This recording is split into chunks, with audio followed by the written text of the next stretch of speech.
Hello everyone, AP diploma C23 OOP through Java. Okay, ఈ C20 వాళ్ళకి కూడా ఉంటుంది, చిన్న చేంజ్ ఉంటుంది. కావాలంటే ఇది ఫాలో అవ్వచ్చు వాళ్ళు కూడా. ఓకే, సో చూసుకోండి, మీ సిలబస్ తగ్గ క్వశ్చన్స్ ఏమైనా ఇందులో ఉంటే అవి ఫాలో అవ్వండి. ఓకేనా, అది నేను మెన్షన్ చేయాలనుకుంటుంది. అండ్ రిమైనింగ్ సబ్జెక్ట్ కూడా డిప్లొమా C23 వాళ్ళకి వెరీ సూన్ వస్తాయి, అన్నీ చూసుకోవచ్చు. అండ్ ఛానల్ని సబ్స్క్రైబ్ చేసుకోండి. పక్కా మీరు ప్రతి సబ్జెక్ట్కి ఇంపార్టెంట్ క్వశ్చన్స్ పొందొచ్చు ఇందులో నుంచి. ఓకే, సో ఇందులో భాగంగా ఫస్ట్ మనకి ఏంటి అంటే టైం స్కెడ్యూల్ ఇచ్చాడు. లైక్ అంటే మనకి ఏ ఏ కాన్సెప్ట్స్ ఉంటాయి, ఎన్ని మార్క్స్కి మార్క్స్ డిస్ట్రిబ్యూషన్ అనేది. సో మీరు చూస్తే యూనిట్ 1 నుండి 13 మార్క్స్, యూనిట్ 2 నుండి 26, unit 3 and 4 21 and unit 5 29. Okay, so ఒక్క యూనిట్ నెంబర్ 1 తప్ప రిమైనింగ్ అన్నీ కూడా 1-2 ఎస్ఎస్ 1.5 ఎస్ఎస్ అలా వస్తున్నాయి. కాబట్టి పే మచ్ అటెన్షన్. ఓకే, గుర్తుపెట్టుకోండి. అండ్ ఎవరికన్నా C23 స్టూడెంట్స్కి మాత్రం M1 అండ్ M2 మీకు ఇబ్బందిగా ఉంది క్లియర్ చేసుకోవడంలో అంటే కింద డిస్క్రిప్షన్లో మన వెబ్సైట్ లింక్ ఇస్తాను, నితిన్ కొల్లూరు లింక్. అందులోకి వెళ్ళి కోర్సెస్ కావాలనుకుంటే తీసుకొని పర్చేస్ చేసుకోవచ్చు. చాలా ఇంపార్టెంట్గా బాగుంటాయి, మీకు అర్థమవుతాయి. Okay, that's it. సో ఇప్పుడు యూనిట్ 1 నుంచి స్టార్ట్ చేద్దాం ఫస్ట్. సో మీకు ఇదేంటి అంటే ఓన్లీ 13 మార్క్స్ వస్తుంది, అంటే ఒక ఎస్సే వస్తుంది. కాబట్టి ఒక ఎస్సే వస్తుంది కాబట్టి ఎక్కువ అటెన్షన్ పే చేయాల్సిన నీడ్ లేదు. అందులో భాగంగా ఎక్కువ ఏమడుగుతాడంటే 1.2 చూసారా మీరు, compare procedure oriented programming and object oriented programming. ఇలా అయినా అడగచ్చు, లేదా explain differences between oops and procedure oriented programming. ఎలా అడిగినా అదే. ప్రొసీజర్ ఓరియంటెడ్ ప్రోగ్రామింగ్ అంటే ఏంటి, అండ్ ఊప్స్ దాని యొక్క డిఫరెన్సెస్ బాగా గుర్తుపెట్టుకోవడానికి ట్రై చేయండి, ఒక టేబుల్ లాగా కానీ ఎలా అయితే అలాగా. ఓకే, ఎక్కువసార్లు అడుగుతున్నాడు. ఓకే, నెక్స్ట్ వచ్చేసినప్పటికి ఇంకా ఏం అడగచ్చు అంటే 1.6 how to write and execute a Java program. చాలా ఇంపార్టెంట్ ఎస్ఏ క్వశ్చన్ అవుతుంది. ఓకే, నెక్స్ట్ ఇంపార్టెంట్ క్వశ్చన్ వచ్చేసినప్పటికి మనకి apply 1 dimensional and 2 dimensional array, give example programs. Okay, ఉంది కదా. అంటే ఇక్కడ ఎక్కువ ఏం కాదు, బట్ చూడాల్సింది మీరు చెప్తాను చూడండి. ఓకే, 1D యారే డెఫినిషను, 1D యారే జావాలో ఎలా డిక్లరేషన్ ఇనిషియలైజ్ చేస్తారు విత్ చిన్న ఎగ్జాంపుల్ ప్రోగ్రామ్ తెలుసుకోండి. అలానే 2D యారే కూడా తెలుసుకోండి. ఓకే, అండ్ ఇంపార్టెంట్ ఏంటి అంటే explain, define constructor and explain the use of constructor with an example programme. చాలాసార్లు అడిగిన క్వశ్చన్, గుర్తుపెట్టుకొని ప్రిపేర్ అవ్వండి. ఇవి ఎస్ఐస్ ఈ యూనిట్ 1 నెంబర్ 1, అంతకన్నా ఎక్కువ ప్రిపేర్ అవ్వకండి. అండ్ షార్ట్స్ విషయానికి వస్తే మీకు ఫీచర్స్ ఆఫ్ జావా ఒకటి, అండ్ అలానే నెక్స్ట్ దిస్ పాయింటర్ అని చెప్పి ఉంటుంది 1.17 దిస్ పాయింటర్, అది చూసుకోండి. అండ్ అలానే నెక్స్ట్ ఇంకా ఏం అడుగుతాడంటే మీకు నెక్స్ట్ ఇంకా ఏం అడగచ్చు, byte code in Java. Okay, define byte code and JVM. Okay, అది కూడా షార్ట్ కింద మీకు అడుగుతాడు. ఓకే, సో ఇవి మీరు షార్ట్స్ కింద ప్రిపేర్ అవ్వండి. అండ్ అలానే ఆబ్జెక్ట్ అంటే ఏంటి, క్లాస్ అంటే ఏంటి, డెఫినేషన్స్ ప్రిపేర్ అవ్వండి. వాటిని ఎలా ఊప్స్లో యూజ్ చేస్తాము, ఇవి షార్ట్స్ కింద అడుగుతాడు. ఓకే, 4 ఎస్సేస్ ఉన్నాయి, 5 షార్ట్స్ ఉన్నాయి, అంతకన్నా ఎక్కువ అటెన్షన్ పే చేయక్కర్లేదు యూనిట్ నుండి. ఓకే, ఆ షార్ట్స్ మాత్రం పక్కా ప్రిపేర్ అవ్వండి.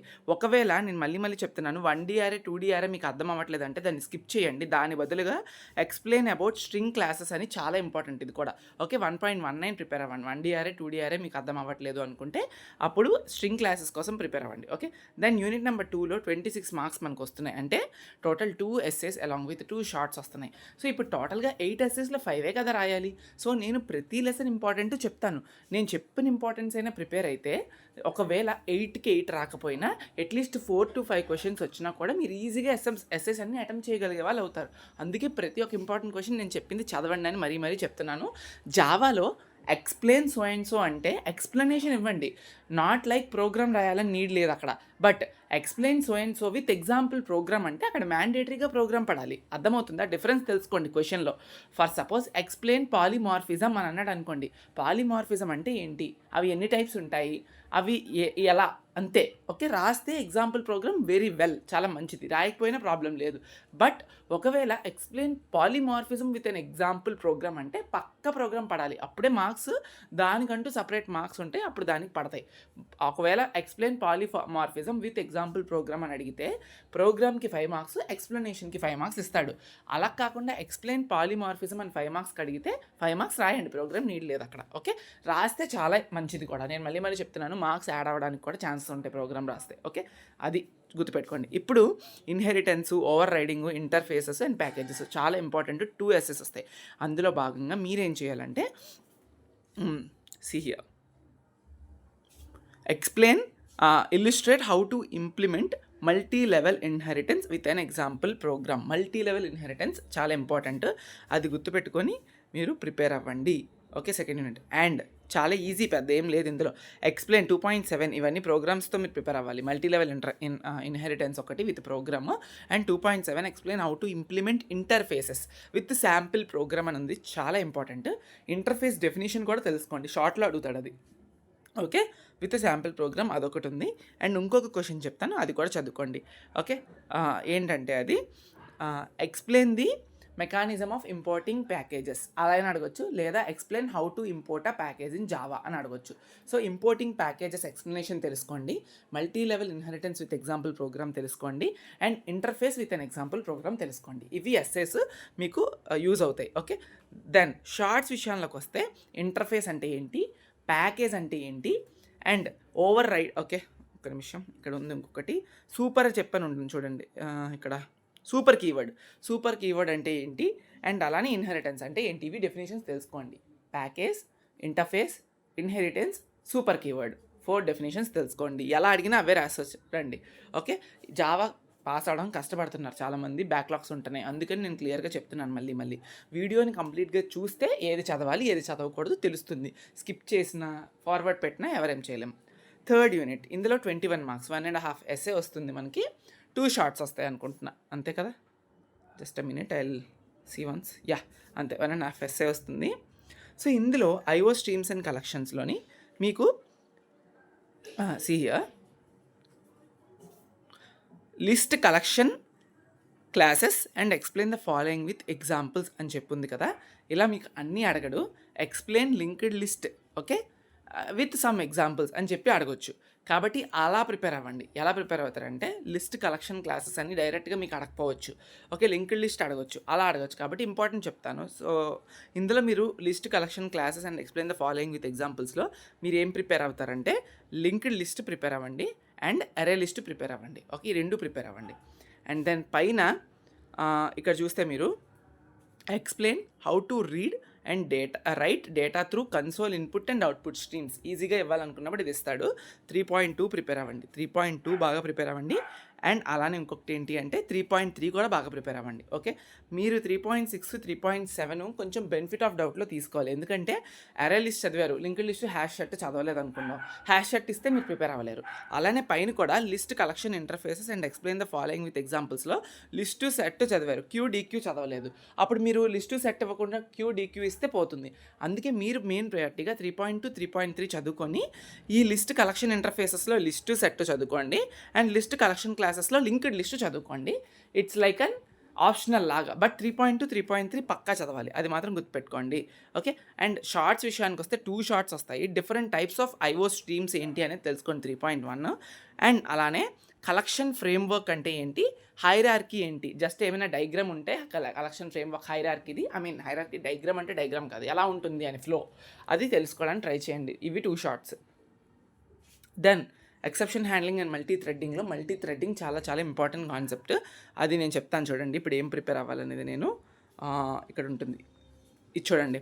చాలాసార్లు అడిగిన question 4.5 explain concept of multi catch statement with example, చాలాసార్లు అడిగాడు. సో కాబట్టి ఇంకా మీకే వదిలేస్తున్నా. అండ్ నెక్స్ట్ ఇంకా ఇంపార్టెంట్ ఏంటి అంటే explain how to create multi thread with example programme. 4.11 చాలా ఇంపార్టెంట్, 4.5 కూడా చాలా ఇంపార్టెంట్. ఓకే, ఈ 2 బాగా ప్రిపేర్ అవ్వండి. ఆ తర్వాత 4.4 apply following keywords to handle exceptions through sample programs, try, catch, finally, throws. మీ టెక్స్ట్ బుక్స్లో ఇబ్బందిగా ఉంటే మనకి ఈ జావా రిలేటెడ్గా ఓన్లీ గూగుల్లో వెళ్ళండి, గూగుల్లోకి వెళ్ళి మల్టిపుల్ వెబ్సైట్స్ ఉన్నాయి, అందులోని exception handling keywords with simple programs ఉంటాయి. You can refer those and write in your books and you can definitely get passed. Okay, ఈ 4.4 4.5 4.11 బాగా ప్రిపేర్ అవ్వండి ఈ లెసన్ నుండి. అండ్ సోర్సెస్ ఆఫ్ ఎర్రర్స్ ఒకటి, and advantages of exception handling ఒకటి, and అలానే multi threading యొక్క డెఫినేషన్, ఈ 3 ప్రిపేర్ అవ్వండి for shorts. Okay, applets AWT event handling 29 marks వస్తుంది. అంటే 2 essays అలాంగ్ విత్ 3 షార్ట్స్ అయితే ఈ లెసన్ నుండి వస్తాయి. అందులో భాగంగా మీరేంటంటే యాప్లెట్స్ ఈవెంట్ హ్యాండ్లింగ్ కొంచెం డిఫికల్ట్గానే అనిపిస్తుంది కొంతమందికి, బట్ ఇక్కడ చూడండి describe steps for design and execute sample applet program. Just applet program చేయడానికి స్టెప్స్ ఉంటాయి, కొన్ని స్టెప్స్. ఆ స్టెప్స్ అన్నీ మీకు రావాలి. ఓకే, ఆ స్టెప్స్లో యూజ్ చేసే ఫంక్షన్స్ అవన్నీ పేర్లు మెన్షన్ చేయండి అంతే. 5.2 అది చాలా చాలా important question, SA question. Next వచ్చేసినప్పటికీ ఇది చాలా important. 5.12 demonstrate handling mouse events with sample program. అదొకటి. Demonstrate handling keyboard events with sample programme.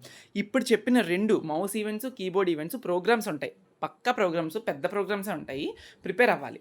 ఆ రెండిట్లో ఏదైనా ఒకటి రావడానికి హై పర్సెంట్ ఆఫ్ ఛాన్సెస్ ఉన్నాయి. Okay, high percentage. Okay, already ముందు చెప్పిన యాప్లెట్ శాంపిల్ ప్రోగ్రామ్ని స్టెప్స్ ఒకటి, and keyboard keyboard events with example program, mouse events with sample program అనేది 3 క్వశ్చన్స్ ప్రిపేర్ అవ్వండి. ఇంకొకటి చెప్తాను, టైం ఉంటే అది కూడా ప్రిపేర్ అవ్వండి. ఏంటంటే list and explain different event classes 5.9. Okay, అంతే. ఈ 4 క్వశ్చన్స్ చదవండి. నేను చెప్పిన 5.2 అండ్ 5.9 థియరీనే. 5.12 అండ్ 5.13 మాత్రం, 5.12, 5.13 మాత్రం ప్రోగ్రామ్స్ ఉంటాయి. షార్ట్స్ విషయానికి వస్తే కళ్ళు మూసుకొని అన్ని 3 షార్ట్స్ వస్తాయి. ఎందుకు వదులుకుంటారు? ఓకే, అప్డేటు, పెయింట్ అని చెప్పున్నాయి కదా, వాటి యొక్క ఫంక్షన్స్ ఏంటో తెలుసుకోండి. అండ్ అలానే యాప్లెట్ అంటే ఏంటి, life cycle of an applet. Okay, అదొక షార్ట్. అండ్ దెన్ నెక్స్ట్ వచ్చేసినప్పటికి ఇంకా మనకి types of events. Okay, types of events, describe AWT classes. Okay, ఇవన్నీ కూడా షార్ట్స్ కింద వస్తాయి. సో నేను 60 to 70% ఇంపార్టెంట్ క్వశ్చన్స్ ఇక్కడ కవర్ చేసేటట్టు చెప్పా. ప్రతి లెసన్లో నేను చెప్పిన ఇంపార్టెంట్ క్వశ్చన్స్ ఓన్లీ 3 to 4 ఉన్నాయి. ఆ 3 to 4 ప్రిపేర్ అవ్వండి. అట్లీస్ట్ 15 to 20 ఎస్ఎస్ ప్రిపేర్ అయిన వాళ్ళు అవుతారు. అవి కూడా ప్రిపేర్ అవ్వకుండా వెళ్ళి రాసి ఫెయిల్ అయ్యాము అంటే ఖచ్చితంగా అది తప్పే అవుతుంది. సో అలా చేయకండి, ప్రిపేర్ అవ్వండి. 15 to 20 క్వశ్చన్స్ మాటలే కాదు, ఇందులో అయితే 30+ క్వశ్చన్స్ ఉన్నాయి ఇంకా. బట్ అవన్నీ మీరు ప్రిపేర్ అవ్వట్లేదు కదా, ఇంపార్టెంటే ప్రిపేర్ అవుతున్నారు. అలాంటప్పుడు why wasting your time rather than concentrating on unimportant questions, concentrate on important questions. Okay, నేను ఇచ్చిన ప్రిపేర్ అవ్వండి. డెఫినెట్గా you will make a better result. Okay, thank you so much. Wait for the next important questions.